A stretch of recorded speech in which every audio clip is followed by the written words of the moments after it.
안녕하십니까. 경남 소식입니다. 지난 8일 창원 주남저수지 큰군이 폐사체에서 조류 인플루엔자 바이러스 음성 판정 이후 지금까지 AI 의심 신고가 주춤하고 있습니다.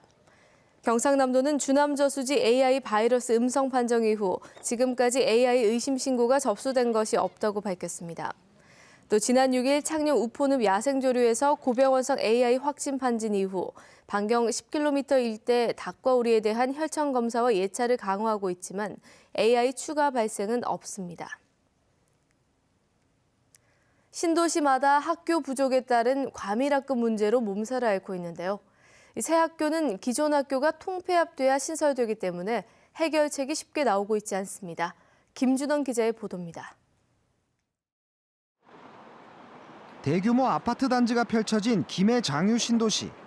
지난 2014년 갑작스러운 인구 급증에 따른 초등학교 과밀학급 문제로 홍역을 치렀습니다. 학생 수가 무려 1,600명에 육박하는 참 두 개 학교가 모여 있는 거랑 똑같은, 학교가 감당하지 못할 정도로 인원이 늘어나면서 학교 학습 자체가 안 돼서 타지로 오히려 역으로 이사를 나가시는 분들도 있는. 사정이 이런데도 김해시는 사업 시행자가 학교를 설립해 기부 체납을 하거나 증축하는 조건으로 아파트 건립을 인가하고 있습니다. 사업주들이 전부 다 난리 나가지고 갑질하니 규제니 이래 하면서 명지 부담금으로 이 학교에 증축 이걸 해소를 가능하면 하도록. 김해 신도시 지역에 신설이 필요한 초중고는 모두 4곳. 하지만 신설 예정인 곳은 단 한 곳에 불과합니다. 때문에 기존 학교 증축이나 과밀학급으로 운영할 수밖에 없습니다. 1,200여 세대의 지역주택 조합 아파트가 들어서는 곳 주변 학교에는 한 번에 14개 교실이 증축됩니다. 이런 데다 교육부는 지난 9월 학교 한 곳을 세우려면 기존 학교 한 곳을 통폐합해야 한다는 원칙을 마련했습니다. 김해와 창원 북면 등 신도시에서 필요한 학교는 6곳. 똑같은 수만큼 폐교해야 해 사실상 신설이 어려워졌습니다. 주민들은 중학교하고 고등학교 설립해달라고 주민이 들어오고 있는데 신설하는 조건으로 사후에 개교할 때까지 다른 데 하나 없애라. 경남교육청은 소규모 학교 통폐합을 자제한다는 입장이어서 학교 신설을 통한 과밀학급 해결은 더욱 힘든 상황에 놓이게 됐습니다. KBS 뉴스 김준원입니다. 어제 저녁 7시 40분쯤 진주시 지수면의 한 개인 사찰에서 불이 났습니다. 불은 주택 구조의 개인 사찰 내부 143제곱미터와 가재 도구 등을 태워 소방서 투산 2,200여만 원의 재산 피해를 내고 30여 분 만에 꺼졌습니다. 경찰과 소방당국은 사찰 주인 등을 상대로 정확한 화재 원인을 조사하고 있습니다. 창원지검 거창지청은 지난 8일 새누리당 강석진 의원의 부인 신모 씨에 대한 선거법 위반 혐의 1심 결심 공판에서 당선 무효형에 해당하는 벌금 300만 원을 구형했습니다. 신 씨는 강 의원이 4.13 총선 예비후보이던 지난 8일, 지난 1월 자신이 강의하던 한 대학의 학생을 만나 음식물을 제공하고 물품 제공을 약속한 혐의로 불구속 기소됐습니다.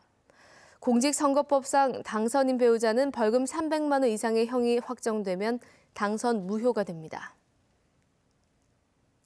공무원이 30년 동안 지리산 야생화를 알리고 실용화에도 앞장서면서 화제가 되고 있습니다. 정년 퇴임을 앞두고 야생화 사랑 30년을 책으로 출간했습니다. 지창환 기자입니다. 꽃들이 이미 자취를 감춘 초겨울의 지리산 자락. 정영권 전 소장이 돌틈에서 새하얀 별꽃을 찾아내 카메라에 담습니다. 따로 돌보는 이 없는 지리산 야생화는 그에게 오랜 친구이자 연인. 정년을 앞두고 그의 야생화 사랑 30년이 책으로 결실을 맺었습니다. 저는 이 야생화를 지금까지 30년 동안 친구로 봤거든요. 그래서 의 친구, 나머지들은 또 연인같이 또 사랑 얘기도 하고 친구를 바라보는 시도 쓰고 그 친구가 좀 대화하면서 또 느끼는 감흥이 뭔가 또 쓰기도 하고 얘는 또 향이 어떻게 되겠는가. 155가지 야생화를 소개하고 있지만 여느 식물 도감과는 달리 딱딱한 학명 등은 찾아볼 수 없습니다. 대신 꽃소장이라는 별칭을 가진 저자답게 저마다의 꽃에 정겨운 애칭을 달아 그들과 나눈 교감을 이야기로 풀어냈습니다. 지리산의 마법사, 아니면 스렁스렁 떠는 고마운 친구, 자네는 향이 가벼워서 멀리 날아가는가, 뭐 그런 애칭을 많이 썼지 그 사람은 스펙이라든가 그 사람은 뭐 출생지 같은 건 중요하지 않다. 야생화 보급과 향수 개발, 그리고 우리나라 첫 아파 전문 박물관 개관까지 그의 공직생활 30년간 이어진 야생화 사랑은 야생화의 보고인 지리산이 곁에 있었기에 가능했습니다. 야사에 빠져 있어가지고 계속 자주 만나거든요. 거의 한 지리산을 한 2, 3천 번은 올라갔을 거예요. 거의 야생화에 넋을 잊고 야사에 푹 빠진 야생화의 산증이라고 싶어요. 서양꽃 대신 우리꽃 야생화가 더 사랑받는 날이 오길 바란다는 정전 소장은 태임디 야생화 연구소를 열 계획입니다. KBS 뉴스 지창환입니다. 1급 발암물질 성면이 함유된 슬레이트 지붕 교체 사업이 더디게 진행되고 있습니다. 이후 부산의 일인데요. 경남도 무관해 보이지 않습니다. 이준석 기자가 취재했습니다. 깨지고 갈라진 슬레이트 지붕. 여기에서 나온 가루에는 1급 발암물질인 성면이 함유돼 있습니다. 제가 나온 이곳은 서구 아미동의 까치고개로 이런 슬레이트 지붕 밀집 지역으로 지정된 곳입니다. 지난해 이곳 주민들을 대상으로 한 건강 영양조사에서 성면 피해 인정자가 2명이나 나왔습니다. 이 때문에 정부는 자치단체와 함께 지난 2012년부터 슬레이트 지붕 교체 비용을 국비와 시비로 지원하고 있습니다. 그러나 부산 전체 대상 4만 2천여 동 가운데 5년 동안 교체가 완료된 건 5,800여 동에 불과합니다. 교체가 더딘 이유는 뭘까? 건축법에 저촉되는 무허가, 변상금, 체납 건물 등은 불법이라는 이유로 지원에서 제외되기 때문. 이런 이유로 교체 신청이 반려된 사례가 올해 서구에서만 20%에 이릅니다. 강제 예금이라든지 그런 거는 국정하고 같이 이제 그런 정도 이래야 되니까. 한 가구당 300여만 원인 지원금 규모도 지붕을 교체하기에는 턱없이 부족합니다. 적게는 200~300만 원씩 자부담을 해야 하기 때문에 지원을 신청했다가 중도에 포기하는 비율이 매년 20~30%에 달할 정도입니다. 이로 인해 부산의 경우 배정된 국시비 20%에서 50%를 다 쓰지도 못하고 그대로 반납하고 있는 실정. 슬레이트의 위험성은 등재된 건물이든 무허가 건물이든 다 위험합니다.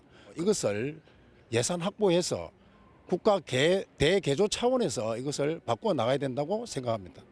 각 구군마다 재량으로 지원 확대 방안을 검토하고 있지만 정부 차원의 대책이 병행되지 않는 한 슬레이트 지붕 교체는 제속도를 내기 힘들 것으로 보입니다. KBS 뉴스 이준석입니다.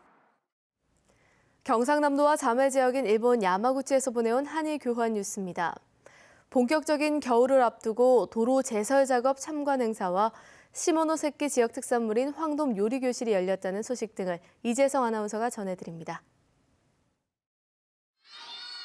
도로에 5cm 이상 눈이 쌓인 상황을 가정한 제설 작업 훈련입니다. 제설 장비가 출동해 도로에 눈을 치우고 도로 위로 동결 방지제를 살포하는 훈련이 이어집니다. 일본 국토교통성이 주최한 행사로 인근 유치원 어린이들이 견학했습니다. 행사 관계자는 어린이들에게 제설차 각 부분의 기능과 제설, 동결 방지 원리를 설명했습니다. 楽しかった。塩まくやつびっくりした。 어린이들은 제설 차량 운전석에 탑승해 핸들을 조작하고 경적을 울리는 체험을 했습니다.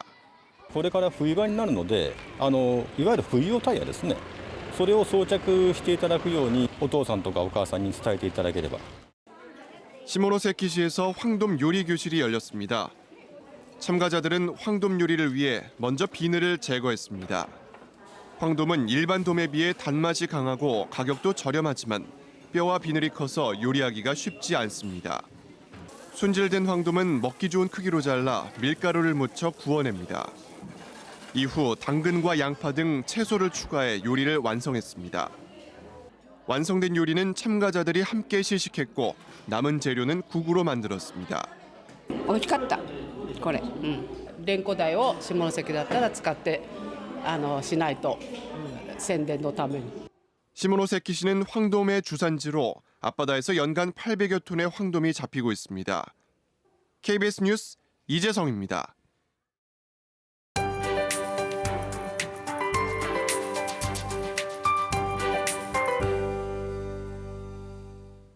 어제만큼은 아니지만 아침 공기가 여전히 차갑습니다. 현재 창원의 기온 영상 2도를 비롯해 그 밖에 내륙 지역은 영하권으로 뚝 떨어진 모습인데요. 대신 낮부터 기온은 빠르게 오르겠습니다. 일교차는 10도가량 벌어지겠고 이번 주 수요일을 기해 다시 강추위가 찾아올 가능성이 있겠습니다. 한편 건조함은 날로 심해지고 있습니다. 현재 창원과 거제는 건조주의보가 내려졌고요. 화재 가능성도 올라가겠습니다. 당분간 뚜렷한 비 예보도 없는 만큼 습도 조절 꾸준히 해주셔야겠습니다. 오늘은 동해상에 위치한 고기압의 영향을 받겠습니다. 현재 상공에는 구름량 많은 가운데 하늘빛은 오후로 갈수록 점차 흐려지겠고 밤부터 내일 새벽 사이 빗방울이 떨어지는 곳도 있겠습니다. 현재 기온 살펴보면 창원의 기온 2도, 창녕과 의령 영하 3도로 시작을 합니다. 한낮에는 김해 13도, 거제 12도, 창원은 9도 안팎에 그치겠습니다. 서부 지역도 하루 중 기온 변화가 크겠습니다. 진주가 영하 2도, 거창과 함양 영하 5도까지 떨어졌고 낮 기온은 남해 11도, 산청과 진주 9도로 지금보다 2배가량 오르겠습니다. 바다의 물결은 0.5에서 최고 1.5m로 모든 해상에서 잔잔하게 일겠습니다. 기상정보였습니다. 산청군이 조류 인플루엔자 AI를 예방하기 위해 드론을 이용해 공중 방역을 하고 있습니다. 사천시가 내일 시청 대강당에서 사천 에어쇼를 대표 항공축제로 만들기 위해 시민 토론회를 엽니다. 창녕군이 한국장애인 인권상 수상 등 올해 보건복지 관련 각종 평가에서 우수기관으로 선정됐습니다. 하동군이 진교면 술상해역과 금남면 대도해역 등의 어린 해삼 97만여 마리를 방류했습니다. 경상남도가 오늘부터 다음 달 20일까지 한 달여 동안 경남 110개 학교를 대상으로 급식 감사를 합니다. 이번 급식 감사는 지난 2014년 경상남도가 도교육청이 2011년부터 4년 동안 경상남도와 시군 예산 3,040억 원을 지원받고도 감사를 받지 않았다며 급식 감사를 선언한 지 2년 2개월 만입니다. 경상남도는 올해 지원된 급식 지원비에 한해 감사하기로 했습니다. 경남도 교육청이 오늘부터 오는 15일까지 내년도 일반고등학교 신입생 선발 원서를 접수합니다.